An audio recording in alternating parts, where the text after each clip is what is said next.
मित्रों, मैं junior high school में अध्यापक हूँ। एक बार एक बालक अपने पिताजी के साथ में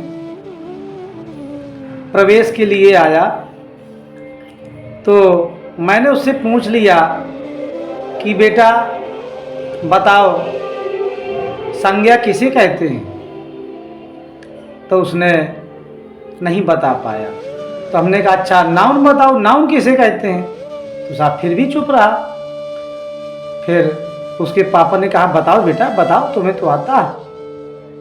तो वो नहीं बोला। तो हमने कहा बताओ बेटा नाउन किसे कहते हैं। तो फिर धीरे से बोला, कहता सर जी नौवा की घरवाली को नाउन कहते हैं। ये यार बड़ा अजीब सा जवाब दिया भाई, नौवा की घरवाली को नाउन कहते हैं। हमने कहा बेटा हमने नाउन पूछा है, नाउन संज्ञा नहीं है पूछ रहे हैं, हम नाउन पूछ रहे हैं और नाउन को इंग्लिश में बताओ, परिभाषा उसकी बताओ। तो साहब उसने जवाब दिया, कहता है noun is the wife of a नौवा, noun is the wife of a नौवा who goes door to door for बुलौआ। अरे वाह, हम उसकी प्रतिभा को, उसकी योग्यता को देख के दंग रह गए। हमने कहा अरे वाह, ये तो बड़ा प्रतिभाशाली बालक आया, इसने विवेकानंद को फेल कर दिया। अब साहब मैंने पूछा कि अच्छा ये बताओ पहाड़ी कहाँ तक आते हैं। तो इस बार उनके पिताजी बोल पड़े, कहते हैं सर जी पहाड़ी तो उसके पूरे 20 तक आते हैं, और सबसे खास बात ये है कि ये पहाड़ों को गा गा कर सुना लेता है। हमने कहा अरे वाह, ये तो इसमें प्रतिभाएं भरी पड़ी हैं, गा के पहाड़ सुना लेता। सुनाओ भाई हम भी सुने, तुम्हारी पहाड़ी कैसी गा के सुनाते हो। तो उसने साहब पहाड़ा शुरू किया, कहता है दो का दो, दो दूनी चार, दो तिया 6, दो चौको 8 मोरेला, दो चौको 8, दो पंचे 10, दो छके 12, दो 7 14 मोरेला, दो 7 14, दो 8 16, दो 9 18, दो 20 मोरे लाल। हमने कहा अरे वाह क्या बात है भाई, ये तो बड़ा प्रतिभाशाली बालक है, ये तो हमें भी पढ़ा देगा, हमारा मनोरंजन कराएगा। हमने कहा हे शिष्य देवता तुम भले पधारे हमारे विद्यालय में, आपका स्वागत है। अब वो लड़का था क्या कि सुपारी खाए हुए था।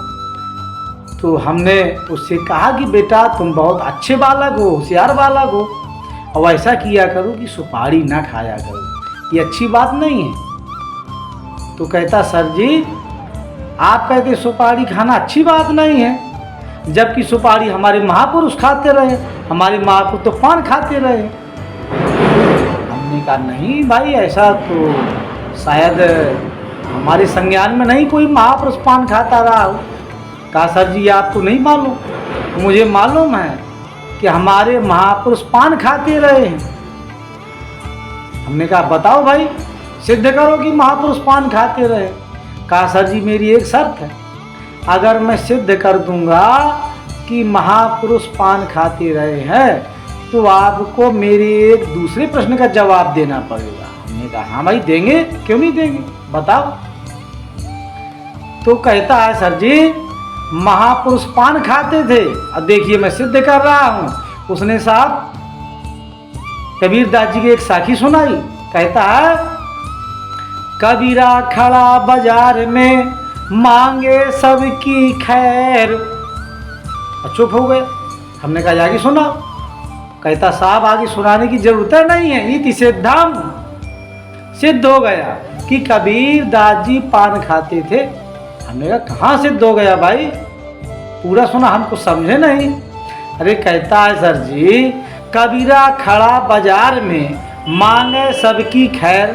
अब वो बाजार में खड़े होकर सबसे खैर मांग रहा है, अब खैर का हलवा थोड़ी बनाएगा। पान खाता है, पान खाता था तभी तो खैर मांगा करता था रोज। हमने कहा वाह क्या बात, धन्य भाई आपकी प्रतिभा को। हमने तो अभी तक निर्मेय प्रमेय सिद्ध की है और तुमने महापुरुषों को सिद्ध कर दिया कि पान खाती थी। वाह। आप कहता सर जी आप बताओ, बताइए कि कबीरदास जी स्त्री थे या पुरुष। मैंने सोचा यार ये लड़का है कि एक बवाल। कहता है कबीरदास जी स्त्री थे कि पुरुष।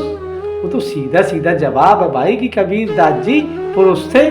कहता नहीं सर जी कबीरदास जी स्त्री थे, स्त्री थे। आप मानो चाहना हो स्त्री थे, मैं सिद्ध कर सकता। मैंने कहा भाई सिद्ध करो।